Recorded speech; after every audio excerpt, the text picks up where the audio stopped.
जय मसीह के। मेरा नाम है पास्टर राजेश के रवि। सबका इस वीडियो में स्वागत हुआ। यीशु मसीह आपको और आपके फैमिली को आशीषित करे। और जैसे कि आपको मालूम है कि 2020 साल से जो है दुनिया जो है वो खौफ में है, दशक में है। और ये जो खौफ जो है ये खौफ कोई महायुद्ध का खौफ नहीं है। ये जो खौफ जो है ये किसी बड़ा भूकंप का खौफ नहीं है। ये जो दहशत जो है ये किसी आर्थिक मंदी की नहीं है। ये जो खौफ जो है ये किसी आतंकवादी हमले का खौफ नहीं है, मगर ये जो खौफ जो है वो एक वायरस का है। और आज हम जो है 2021 तक पहुंच गए हैं, 2 महीने हो चुके हैं, तो भी ये जो डर जो खौफ जो है वो अभी भी चालू है। और लाखों लोगों की जान जो है वो चली गई है। बहुत सारे लोग जो है वो बेरोजगार हो गए हैं। बहुत सारे लोगों का जो बिजनेस है वो बिजनेस बंद हो चुका है। और इसलिए लोग जो है दुनिया भर में जो है वो बहुत परेशान है। और बहुत सारे लोग जो है वो इसलिए दुखी है, परेशान है। उनको मालूम नहीं कि उनके भविष्य में क्या क्या रखा है। और जो नौजवान है उनको मालूम है कि जो सपने उन्होंने देखे थे डॉक्टर और इंजीनियर बनने के, क्या वो जो सपने हैं ये सपने पूरे हो गए या नहीं। तो सब लोग जो है वो डर में जीवन जी रहे, वो दहशत के अंदर में जीवन जी रहे और मालूम नहीं है कि आगे क्या होने वाला है। एक बात मैं आपको बताना चाहता हूँ यीशु मसीह की कृपा से, कि आपको दुखी होने की आवश्यकता नहीं है। आपको आपके भविष्य के बारे में सोचने की आवश्यकता नहीं है, क्योंकि यीशु मसीह जो है वो जिंदा खुदा है। यीशु मसीह जो है वो स्वर्ग के ऊपर सिंहासन के ऊपर विराजमान है। इसलिए आपको डर जाने की आवश्यकता नहीं है।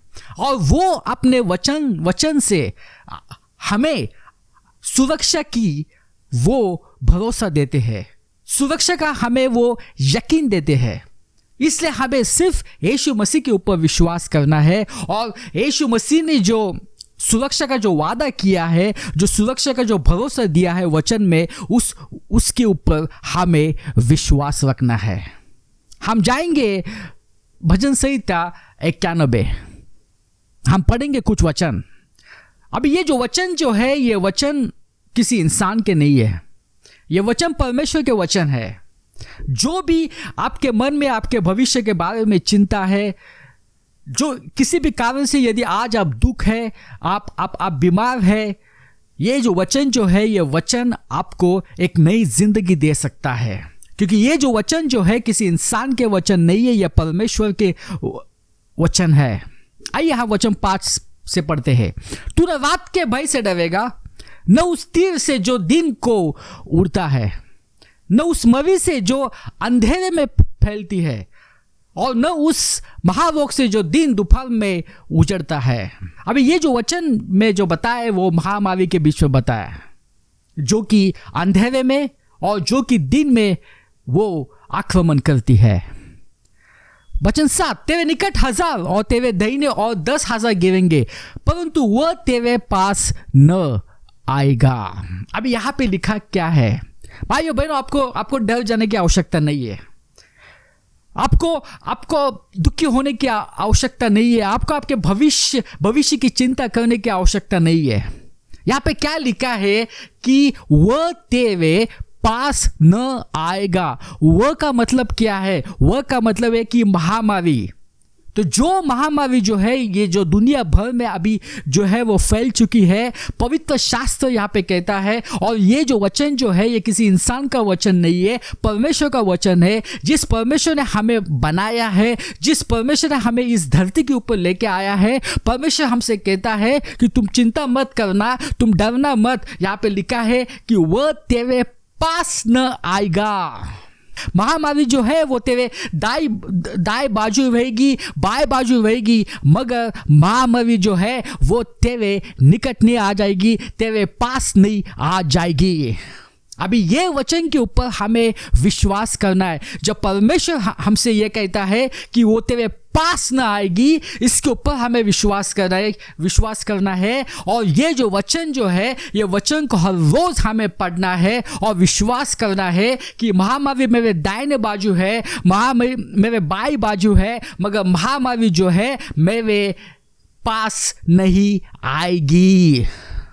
दूसरा वचन पढ़ते, इसलिए कोई विपत्ति तुझ पर न पड़ेगी, न कोई दुख तेरे डेरे के निकट आएगा। अभी यहाँ पे क्या लिखा है, ये परमेश्वर हमसे कह रहा है, क्योंकि परमेश्वर को मालूम है कि क्या क्या हो रहा है इस दुनिया में। परमेश्वर हमसे कह रहा है कि कोई विपत्ति तुझ पर न पड़ेगी। विपत्ति है, विपत्ति दाएं और बाएं बाजू है, जहां पे भी जाएंगे हम विपत्ति है। मगर यहां पे लिखा है कि ये जो विपत्ति जो है, ये विपत्ति तुझ पर न पड़ेगी। न कोई दुख तेरे डेरे के निकट आएगा। यहां पे क्या लिखा है कि न कोई दुख तेरे डेरे के निकट आएगा। भाइयों बहनों, ये जो वचन जो है, ये वचन मेरे नहीं है, ये किसी इंसान ने नहीं लिखे, पवित्र शास्त्र किसी इंसान ने लिखा है, ये परमेश्वर के वचन है। और परमेश्वर आज आपसे कह रहा है, यदि आज आप डर गए हैं, यदि आपको भविष्य के बारे में चिंता है, तो आज परमेश्वर कह रहा है कि तेरे पास महामारी नहीं आएगी, तेरे पास कोई विपत्ति नहीं आ जाएगी, कोई दुख तेरे डेरे के निकट नहीं आएगा। ये परमेश्वर का भरोसा है, ये परमेश्वर का सुरक्षा का यकीन परमेश्वर ने हमें दिया है। इसके ऊपर हमें विश्वास करना बहुत आवश्यक है कि परमेश्वर हमसे प्यार करता है, यीशु मसीह हमसे प्यार करता है और वो हमें सुरक्षा देना चाहता है, वो हमारी हिफाजत करना चाहता है। और ये जो वचन में जो है, ये वचन में उसके बारे में सब कुछ लिखा है कि कोई भी विपत्ति तेरे पास नहीं आएगी। भाइयों बहनों, हमें सिर्फ इसके ऊपर विश्वास करना है। यदि आप विश्वास करेंगे और दिल से मानेंगे इस वचन को, कोई भी विपत्ति तुम्हारे पास नहीं आएगी, कोई भी दुख तुम्हारे डेरे के निकट नहीं आएगा। इसके ऊपर हमें विश्वास करना है। और जो वचन अभी हमने पढ़े हैं, और ये बहुत ही बढ़िया वचन है, और यहाँ पे परमेश्वर ने हमसे कहा कि आपको डरने की आवश्यकता नहीं है, कोई भी दुख, कोई भी विपत्ति हमारे पास नहीं आएगी। अब इसमें जो सुरक्षा का जो भरोसा दिया है, ये जो सुरक्षा है, आप ध्यान से सुनना इस संदेश को, क्योंकि ये बहुत ही आवश्यक है। ये जो सुरक्षा जो दी गई है, ये सबके लिए नहीं है। ध्यान से सुना, ये सबके लिए नहीं है। उसके लिए जो भी सुरक्षा जो दी गई है इस भजन संहिता में, उसके लिए एक शर्त है। यदि आप उस शर्त को आप समझेंगे, तो जो भी सुरक्षा जो है, जो दी गई है इस भजन संहिता में, वो सब सुरक्षा आपके जीवन के लिए होगी। मगर जो शर्त को अगर समझेंगे नहीं और उसके ऊपर अगर आप विश्वास नहीं करेंगे, तो जो भी सुरक्षा जो दी गई है, जो भी सुरक्षा का जो भरोसा दिया है, वो हमारे जीवन में लागू नहीं होगा। बहुत सारे मसीह जो है इस भजन संहिता को पढ़ते हैं, मगर जो शर्त जो दी गई है, उस शर्त के ऊपर वो मनन नहीं करते, उस शर्त के ऊपर वो विश्वास नहीं करते। अगर आप उसके ऊपर विश्वास नहीं करेंगे, तो जो भी सुरक्षा जो दी गई है, वो आपके जीवन में जो है वो लागू नहीं होगी। तो इसलिए भाइयों बहनों, बहुत आवश्यक है कि क्या शर्त है, कौन सी शर्त के ऊपर मुझे विश्वास करना है, जिससे कि ये सब सुरक्षा मेरे जीवन में आ जाए। अभी ये जो शर्त जो दी गई है, इसी भजन संहिता में दी गई है, और ये दी गई है वचन 1। इसलिए भाइयों बहनों, वचन 1 जो है इस भजन संहिता का, ये बहुत ही महत्वपूर्ण है। यदि आप वचन 1 जो है उसको समझेंगे परमेश्वर की कृपा से और उसके ऊपर विश्वास करेंगे, तो जो भी सुरक्षा जो दी गई है वो आपके जीवन के लिए होगी। आइए देखते हैं कि वचन क्या है। जो परम प्रधान के छाए हुए स्थान में बैठा रहे। क्या लिखा है? जो परम प्रधान के छाए हुए स्थान में बैठा रहे, वह सर्वशक्तिमान की छाया में ठिकाना पाएगा। अब यहां पे लिखा है वह सर्वशक्तिमान की छाया। छाया का मतलब होता है सुरक्षा, रक्षा। तो जब हम परम प्रधान के छाए हुए स्थान में बैठते हैं, तो हम सर्वशक्तिमान की सुरक्षा में आ जाते हैं। तो ये शर्त है। तो शर्त क्या है? शर्त यह है कि हमें परम प्रधान के छाए हुए स्थान में बैठे रहना है, वहां पे हमें बैठना है। जब हम बैठेंगे वहां पे तो जो भी सुरक्षा जो है सर्वशक्तिमान की, उस सुरक्षा के अंदर हम आ जाएंगे। उससे कोई भी विपत्ति, कोई भी दुख हमारे डेरे के निकट नहीं आ सकता। इसलिए बहुत ही आवश्यक है कि परम प्रधान के छाए हुए स्थान में बैठे रहना। अब यहां पे लिखा है परम प्रधान के छाए हुए स्थान, जिसको इंग्लिश में कहा जाता है सीक्रेट प्लेस। इसके बारे में हम पढ़ेंगे आगे, मगर उससे पहले यहां पे जो वचन में लिखा है कि परम प्रधान के छाए हुए स्थान में बैठे रहे। अभी बैठना जो है वो एक विश्राम का प्रतीक है। तो परमेश्वर चाहते कि हम उस स्थान में आए और हम विश्राम में बैठे, मगर यही हम नहीं करते हैं। हम नहीं बैठना चाहते हैं उस स्थान में। जब हमें कोई बुरी खबर हमें मिलती है, जब डॉक्टर हमें कोई बुरी खबर देता है, जब डॉक्टर कहता है कि तुम्हें ये हुआ है, तुम्हें वो हुआ है, जब हमारा जो काम है वो काम चला जाता है, जब हमारा बिजनेस बंद हो जाता है, जब बहुत सारी विपत्तियां आ जाती है, तब हम इस स्थान में जाके बैठते नहीं है। हम जो है वो हम बेचैन हो जाते हैं, हम अशांत हो जाते हैं, हम अस्वस्थ हो जाते हैं, और हम एक मिनिस्ट्री से दूसरे मिनिस्ट्री में जाते हैं मदद के लिए। एक परमेश्वर के सेवक से दूसरे परमेश्वर के सेवक मदद के लिए जाते हैं। भाइयों बहनों, ये मैं नहीं कह रहा हूं कि आप मत जाना, मगर बहुत आवश्यक है कि जब हमें कोई विपत्ति आती है, जब कोई दुख आ जाता है, जब कुछ भी नहीं हो रहा है जीवन में, जब डॉक्टर से बुरी खबर आ जाती है, तो हमें जो है हमें विश्राम में, हमें परम प्रधान के छाए हुए स्थान में हमें बैठना है। अभी जैसे कि आपको मालूम है कि लोग जो है वो लोग डर गए हैं, लोग खौफ में जी रहे हैं इस वायरस के वजह से। तो बेचैन होने की आवश्यकता नहीं है, अस्वस्थ होने की आवश्यकता नहीं है कि क्या होगा मेरा भविष्य का, क्या होगा मेरे फैमिली का, क्या होगा मेरे काम का, क्या होगा मेरा पढ़ाई का। बेचैन होने की आवश्यकता नहीं है। परमेश्वर हमें कह रहा है हमें सिर्फ परम प्रधान के छाए हुए स्थान में हमें बैठे रहना है, हमें विश्राम वहां पे करना है, और जो भी बातें जो है वो यीशु मसीह हमारे जीवन में वो ठीक करेंगे। तो इसलिए बहुत आवश्यक है कि हमें जो है हमें उस स्थान में बैठना है।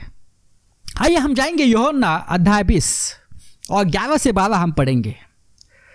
परंतु मरियम रोती हुई कब्र के पास ही बाहर खड़ी रही, और रोते रोते कब्र की ओर झुककर दो स्वर्गदूतों को उज्जवल कपड़े पहने हुए, एक को सिरहाने और दूसरे को पैताने बैठे देखा, जहां यीशु की लोथ पड़ी थी। अभी देखो यहाँ पे क्या हुआ, ये जो है ये पुनरुत्थान के बाद है। जैसे कि आपको मालूम है कि यीशु मसीह जो है वो हमारे पापों के लिए उन्होंने क्रूस के ऊपर अपना लहू बहाया, जिससे कि हमारे सब पापों की जो है वो क्षमा हो गई। हम सब शापों से मुक्त हो गए, हम सब जो बीमार है उससे मुक्त हो गए। तो यीशु मसीह ने जो है वो हमारे लिए जो है वो क्रूस के ऊपर कुर्बान दे दिए। मगर खुशी की बात है कि वो 3 दिन के बाद वो वापस जी उठे। और यहाँ पे मरियम जो है वो कब्र के पास आई और उन्होंने देखा कि वहाँ पे जो है वहाँ पे 2 स्वर्गदूत वहाँ पे बैठे हुए हैं। वहाँ पे यीशु मसीह नहीं है, मगर वहाँ पे 2 स्वर्गदूत वहाँ पे जो है वो बैठे हुए हैं। ये जो बात जो है ये बहुत अजीब बात है, स्वर्गदूत जो बैठे हुए हैं, क्योंकि आपको मालूम है, आपने पवित्र शास्त्र में पढ़ा होगा कि जो स्वर्गदूत जो होते हैं वो बहुत ही व्यस्त होते हैं, वो कभी बैठते नहीं है। वो स्वर्ग से आ जाते हैं और जो भी परमेश्वर ने उनको जो बताया वो बताते हैं और वो चले जाते हैं। मगर यहाँ पे हमने देखा कि जो 2 स्वर्गदूत जो है वो 2 स्वर्गदूत जो है वो विश्राम से वहां पे जो है कब्र के अंदर वो बैठे हैं। क्यों बैठे हैं? क्योंकि मसीह ने क्रूस के ऊपर कहा कि सब कुछ जो है सब कुछ पूरा हो चुका है, सब काम जो है वो पूरा हो चुका है। जिस काम से वो स्वर्ग से धरती के ऊपर आए थे वो काम पूरा हो चुका है। मृत्यु के ऊपर विजय मिला है और शैतान को जो है, शैतान के सिर को कुचला गया है। शैतान को जो है वो असमर्थ बनाया गया है। शैतान को जो है वो शक्तिहीन बनाया है।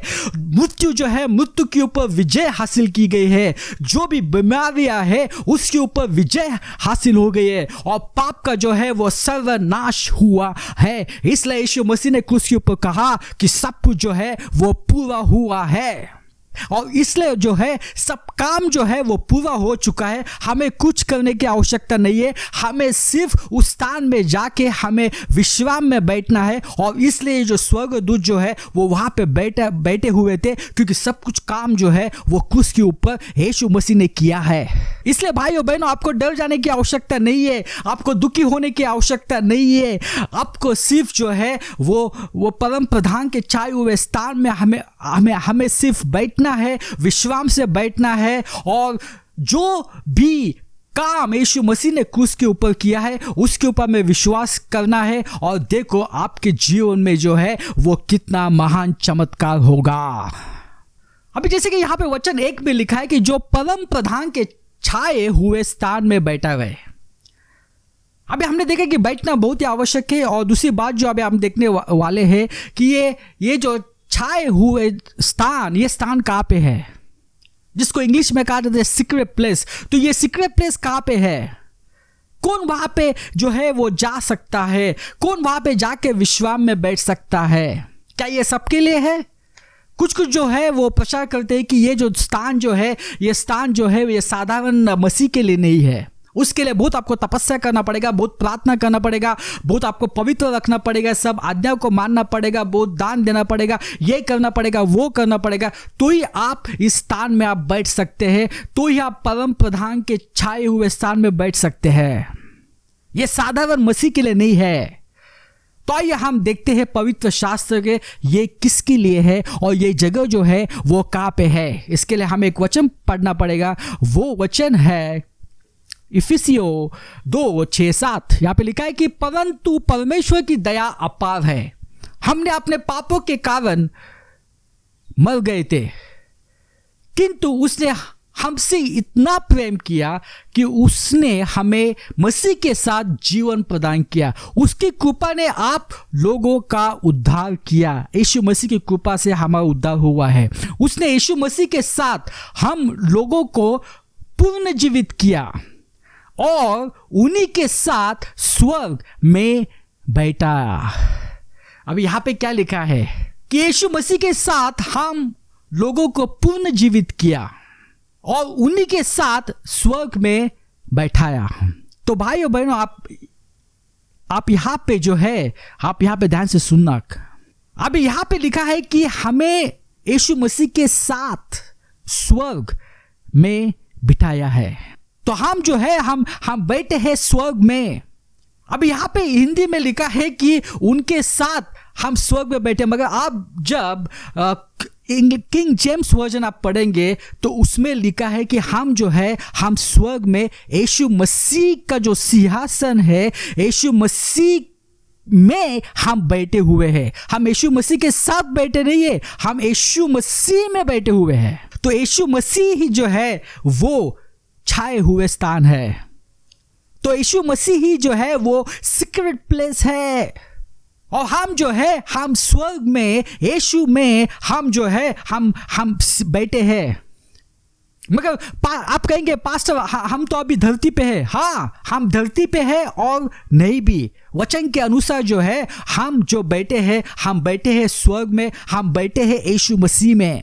और इसलिए जो है उस जगह कोई भी वायरस, कोई भी बीमारी, कोई भी दुख, कोई भी विपत्ति जो है वहां पे नहीं आ सकती है, उस जगह पे नहीं आ सकती है। उसको कहा जाता है सीक्रेट प्लेस, उसको कहा जाता है छाए हुए स्थान। और इसलिए जो है कोई भी वायरस जो है वो वायरस हमें छू नहीं सकता है, क्योंकि हम जो है हम बैठे हैं यीशु मसीह में, हम बैठे हैं स्वर्ग में। और इसलिए जो है इस दुनिया की जो विपत्ति है, इस दुनिया का जो दुख जो है, ये जो वायरस है, जो जो बीमारियां है वो हमें छू नहीं सकती है। क्यों नहीं छू सकती? क्योंकि हम जो है हम यीशु मसीह में बैठे हैं स्वर्ग में। तो जो छाए हुए जो स्थान है वो कोई एक जगह नहीं है, वो है यीशु मसीह। इसलिए कौन बैठ सकता है वहां पे? जिसका उद्धार हुआ है, जिसने यीशु मसीह का स्वीकार किया है, जो विश्वास करता है कि यीशु मसीह ने जो है लहू बहाया है जिससे कि मेरे सब पापों की क्षमा हो गई है, और तीसरे दिन के बाद जो जी उठा है, तो जिसका उद्धार हुआ है, जिसका जो है वो नया जन्म हुआ है, वो जो है वो उस स्थान में है। वो स्वर्ग में यीशु मसीह के साथ जो है वो बैठा हुआ है, वो यीशु मसीह में बैठा हुआ है, और इसलिए कोई भी विपत्ति नहीं आ सकती, कोई भी वायरस उसको छू नहीं सकता, क्योंकि उस जगह जो है वो ऐसी जो है शैतानी जो बातें हैं, शैतानी जो चीजें हैं वहां पे नहीं आ सकती। इसलिए जो वचन जो है यहाँ पे कह रहा है भजन संहिता में कि न उस मरी से जो अंधेरे में फैलती है, न उस महारोग से जो दिन दोपहर में उजड़ता है। तेरे निकट 1000 और तेरे दाहिने और 10,000 गिरेंगे, वह तेरे पास न आएगा। क्योंकि तू जो है, तू इस धरती में नहीं बैठा है, तू बैठा है स्वर्ग में, तू बैठा है यीशु मसीह में। इसलिए कोई विपत्ति तुझ पर न पड़ेगी, न कोई दुख तेरे डेरे के निकट आएगा। इसलिए बहुत आवश्यक है कि परम प्रधान के छाए हुए स्थान में बैठे रहना, और उसके लिए बहुत ही आवश्यक है कि उद्धार होना। जब आप यीशु मसीह को स्वीकार करेंगे, यीशु के मसीह के ऊपर विश्वास करेंगे और उसको खुदा मानेंगे, तो हम उस स्थान में आ जाएंगे, और वो उस स्थान में ये जो सब जो चीजें होती है वो वहां पे नहीं आ सकती। दूसरी बात, हम जाएंगे यशाया 54। तू धार्मिकता के द्वारा स्थिर होगी, तू अंधेर से बचेगी, क्योंकि तुझे डरने न पड़ेगा, और तू भयभीत होने से बचेगी, क्योंकि भय का कारण तेरे पास न आएगा। अभी यहां पे क्या लिखा है? यहां पे भी लिखा है तू अंधेर से बचेगी, तू भयभीत होने से बचेगी, तुझे डरना नहीं पड़ेगा, क्योंकि भय का कारण तेरे पास नहीं होगा। क्यों? यहां पे जो है यहां पे लिखा है तू धार्मिकता के द्वारा स्थिर होगी। भाइयों बहनों, बहुत आवश्यक है कि धार्मिकता में हमें स्थिर होना है। बहुत सारे मसीह जो है वो धार्मिकता में स्थिर नहीं है। यदि आप धार्मिकता में स्थिर नहीं होगे तो ये सब जो बातें जो है, जो ये बातें तुम्हारे नजदीक आ सकती है। तो धार्मिकता में स्थिर होना बहुत आवश्यक है। इसका मतलब क्या हुआ? इसका मतलब ये नहीं है खुद की धार्मिकता नहीं, ये जो है ये यीशु मसीह की धार्मिकता है। जब हम यीशु मसीह के ऊपर विश्वास करते हैं तो यीशु मसीह की जो धार्मिकता है वो धार्मिकता हमारे जीवन में आ जाती है। उसको कहा जाता है धार्मिकता। बहुत सारे मसीह कहते हैं कि धार्मिकता के लिए बहुत उपवास करना पड़ेगा, धार्मिकता के लिए बहुत पवित्र जीवन बिताना पड़ेगा, धार्मिकता के लिए बहुत बाइबल पढ़ाई करना पड़ेगा, बहुत प्रार्थना करना पड़ेगा, ये करना पड़ेगा, वो करना पड़ेगा। खुद की धार्मिकता नहीं। जो धार्मिकता जो है जो विश्वास से आती है, जब यीशु मसीह के ऊपर हम विश्वास करते हैं तो यीशु मसीह की धार्मिकता हमारे जीवन में आ जाती है। और हमें विश्वास करना है कि यीशु मसीह ने जो लहू जो बहाया है, जिससे कि मेरे सब पापों की जो है वो क्षमा हो गई है। जो पाप मैंने अतीत में किए, जो पाप मैंने जो भविष्य में करने वाला हूँ, जो पाप मैंने वर्तमान में किए, सब पापों की जो है वो क्षमा हो चुकी है। क्योंकि पवित्र शास्त्र कहता है कि यीशु मसीह ने क्रूस के ऊपर हमारे सब पापों को लिया है। ये जो है इसके ऊपर विश्वास करने की आवश्यकता है। मगर बहुत सारे जो मसीह जो उसके ऊपर विश्वास नहीं करते, वो कहते हैं वो सिर्फ जो अतीत के पाप जो है वो क्षमा हो गए, भविष्य के पाप क्षमा नहीं हो गए, उसको जो है जो वर्तमान के पाप है वो भी क्षमा नहीं हो गए। इसके लिए जो है उसको दूसरों के सामने जो है उसका अंगीकार करना पड़ेगा। जब अंगीकार करेंगे तब पाप की क्षमा हो जाएंगी। ये जो गई है ये गलत टीचिंग है। आपके सब पाप क्षमा हो चुके हैं। सब पाप का मतलब है सब पाप। मगर बहुत सारे जो है विश्वास नहीं करते हैं, और इसलिए जो है मैंने देखा है बहुत सारे जो पास्टर्स है, बहुत सारे जो लीडर्स जो है, जो बहुत सारे जो मसीह लोग ने जो है, उन्होंने चर्च को छोड़ा है, उन्होंने यीशु मसीह को छोड़ा है क्योंकि वो धार्मिकता में वो स्थिर नहीं थे। भाइयों बहनों, बहुत ही आवश्यक है विश्वास करना कि हमारे सब पाप जो है वो क्षमा हो चुके हैं। इसको कहा जाता है धार्मिकता में स्थिर होना। और यदि आप धार्मिकता में स्थिर नहीं है तो आपको बहुत मुश्किल का सामना करना पड़ता है। तो आवश्यक है कि विश्वास करना कि सब पाप जो है वो क्षमा हो चुके हैं। आपको मालूम होगा जिसको लकवा मारा था, उसके जो दोस्त थे वो उनको यीशु मसीह के पास लेके आए। अभी ये जो आदमी था उसको जो है उसको चंगाई की आवश्यकता थी, मगर यीशु मसीह ने पहले क्या कहा कि तुम्हारे सब जो पाप है वो क्षमा हो चुके हैं, और उसके बाद यीशु मसीह ने उनको चंगा किया है। इसलिए बहुत ही आवश्यक है भाइयों बहनों कि विश्वास करना सब पाप क्षमा हो चुके। कोई की मसीह विश्वास नहीं करते हैं, कोई की कहते कि मैं तो बहुत ही पापी हूँ, मैंने इतना पाप किया है, मैं तो लीडर था, मैं तो पास्टर था, तो भी मैंने बहुत पाप किया है, मैंने व्यभिचार किया है, यीशु मसीह मेरे क्षमा नहीं करेंगे, मैं पापी हूँ, और वैसे वो जीवन जीते हैं और यीशु मसीह से वो दूर जाते। भाइयों बहनों, आपको दुखी होने की आवश्यकता नहीं है। यीशु मसीह ने जो है सब पाप क्षमा किए हैं। जो भी पाप आपने किए हैं, चाहे वो कितने गंदे पाप हो, तो भी यीशु मसीह का लहू काफी है। यीशु मसीह के लहू से हम शुद्ध हो जाते हैं, सब पाप आपके क्षमा हो गए हैं। इसलिए यीशु मसीह को मत छोड़ना, उनके नजदीक रहना, वही जो है वो आपको नया जीवन देंगे। इसलिए पवित्र शास्त्र कहता है कि जो परम प्रधान के छाए हुए स्थान में बैठा रहे वह सर्वशक्तिमान के छाए में ठिकाना पाएगा। तू न रात के भय से डरेगा, न उस तीर से जो दिन को उड़ता है, न उस मरी से जो अंधेरे में फैलती है, न उस महारोग से जो दिन दोपहर में उजड़ता है। तेरे निकट 1000 और तेरे दाहिने और 10,000 गिरेंगे, परंतु वह तेरे पास न आएगा। इसलिए कोई विपत्ति तुझ पर न पड़ेगी, न कोई दुख तेरे डेरे के निकट आएगा। आइए हम प्रार्थना करते। पिता परमेश्वर, धन्यवाद देते इस समय के लिए, धन्यवाद देते हैं जो महान काम किया है आपने क्रूस के ऊपर। यह सब प्रार्थना यीशु मसीह के नाम से करता हूँ, आमीन।